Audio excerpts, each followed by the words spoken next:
सियासत में एक बार फिर से अनुच्छेद 370 और राज्य के दर्जे को लेकर जुबानी जंग तेज हो गई है। नेशनल कॉन्फ्रेंस की प्रवक्ता इफराज जान ने दोहराया है कि उनकी पार्टी अनुच्छेद 370 की बहाली को लेकर गंभीर है। साथ ही उन्होंने पीडीपी पर हमला बोला और अनुच्छेद 370 को हटाने के लिए पीडीपी को जिम्मेदार ठहराया। वहीं पीडीपी ने पलटवार करते हुए कहा है कि नेशनल कॉन्फ्रेंस खुद इन मुद्दों को लेकर जनता को भ्रमित कर रही है। ये खास रिपोर्ट देखिए। जम्मू कश्मीर की राजनीति में एक बार फिर अनुच्छेद 370 और राज्य के दर्जे की बहस तेज हो गई है। नेशनल कॉन्फ्रेंस ने एक बार फिर दोहराया कि उनकी प्राथमिकता 370 की बहाली है, लेकिन विपक्ष इसे सियासी स्टंट बता रहा है। नेशनल कॉन्फ्रेंस के प्रवक्ता इफराज जान ने सांसद सैयद आगा रुहुल्ला के बयान का समर्थन करते हुए कहा कि पार्टी पहले की तरह आज भी जम्मू कश्मीर की 1953 से पहले की स्थिति बहाल करने के पक्ष में है। नेशनल कॉन्फ्रेंस के प्रवक्ता इफराज जान ने विधानसभा में पास किए प्रस्ताव का हवाला देकर कहा कि पार्टी ने ठोस कदम भी उठाए हैं, लेकिन इसी के साथ उन्होंने विपक्ष पर हमला करते हुए कहा कि वे जानबूझकर एनसी की मंशा पर सवाल खड़ा कर रहे हैं, जबकि असली जिम्मेदार वो खुद हैं। आप अगर जम्मू और कश्मीर के किसी भी बाशिंदे से पूछेंगे, वो कहेगा कि स्टेटहुड का आना जरूरी है। क्यों जरूरी है? क्योंकि स्टेटहुड में आपका पूरा बजट, आपकी जमीन के कानून, आपके मैक्सिमम कानून जो है आपके पास आ जाते हैं। तो स्टेटहुड जो है वो पहला स्टेप है, लेकिन उसका मतलब कतई नहीं है कि कोई और किसी और को छोड़ा गया है। लेकिन मैंने बहुत सारी स्टेटमेंट्स 2-3 दिन से मैं स्टेटमेंट्स देख रही हूँ।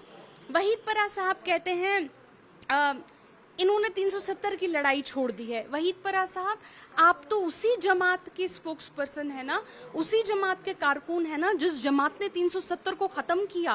तो मेरा सवाल रहेगा कि आप किस मुंह से 370 की बात करते हैं?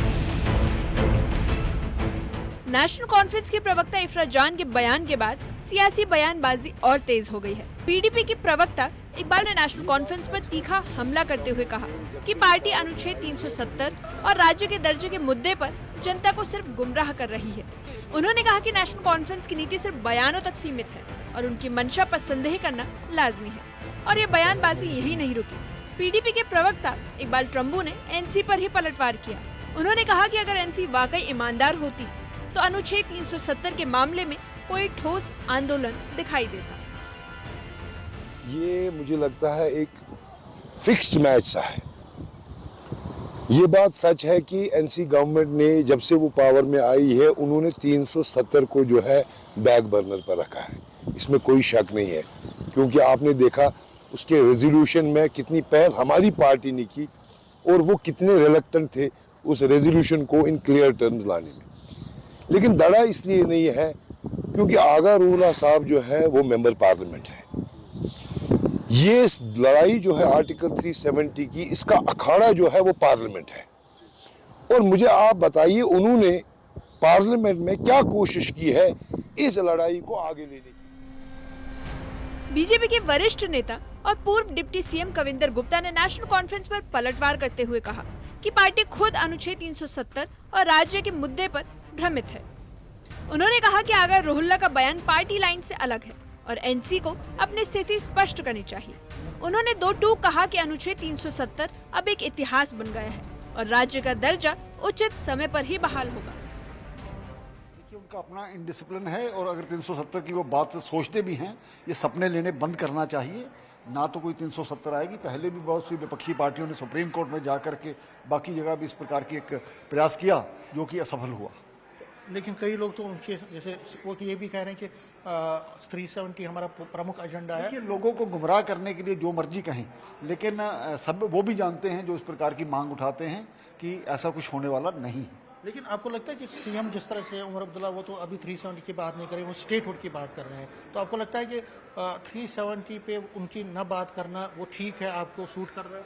नहीं, हमें सूट करे या ना करे, उनको पता है नहीं मिलेगी तो वो समझदारी से काम ले रहे हैं। स्टेटहुड की डिमांड जो वो कर रहे हैं वो तो कभी ना कभी मिलनी है। वो तो प्रधानमंत्री जी ने उन्होंने कहा है, ठीक है, वो अपनी आवाज़ उठा रहे हैं, लेकिन उपयुक्त समय पर उपयुक्त हालात में ये किया जाएगा और होना भी है। भारतीय जनता पार्टी भी यही चाहती है। सैयद आगा रुहुल्ला के अनुच्छेद 370 को लेकर दिए गए बयान पर कांग्रेस के नेता रविंदर शर्मा ने बयान दिया है। उन्होंने इसे नेशनल कॉन्फ्रेंस का आंतरिक मामला बताया। लेकिन ये भी साफ कर दिया कि कांग्रेस और अन्य सभी विपक्षी दल अनुच्छेद 370 की बहाली के पक्ष में हैं। उन्होंने केंद्र सरकार पर निशाना साधते हुए कहा कि अनुच्छेद 370 को हटाकर जनता के अधिकार छीने गए हैं और अब वक्त आ गया है कि इसे बहाल किया जाए। देखिए, ये उनके पार्टी के अंदर की बात है। जहाँ तक कांग्रेस की बात है, हमने डे 1 से ये कहा, हमारे मैनिफेस्टो में है कि हमने कहा कि स्टेटहुड जो है वो वापस बहाल की जाए, जो कि वादा किया था। इसलिए हमने सरकार में शामिल नहीं हुए कि आपने स्टेटहुड इलेक्शन से पहले नहीं दिया और इलेक्शन के बाद भी सरकार बनने तक नहीं दिया, आज भी नहीं दे रहे। हमारी रियासत हमारा हक लेकर के आज कुपवाड़ा जिले के अंदर हमारे प्रेसिडेंट और वो जलसा है, कल बारामूला के अंदर था, हमारा एक मिशन चल रहा है। इसलिए हम चाहते हैं कि स्टेटहुड फौरी तौर पे रेस्टोर हो और ये बात हर पार्टी को अपना मंशूर या अपना एजेंडा या अपना टारगेट रखने का अधिकार है, वो देखें। नेशनल कॉन्फ्रेंस के प्रवक्ता इफरात जान ने एक बड़ा आरोप लगाते हुए कहा कि कई विपक्षी दल नहीं चाहते कि जम्मू कश्मीर को राज्य का दर्जा वापस मिले। उन्होंने कहा कि इन दलों की पूरी रणनीति 2029 के लोकसभा चुनाव पर केंद्र शासित प्रदेश की स्थिति बनाए रखने की है, ताकि राजनीतिक फायदा उठाया जा सके।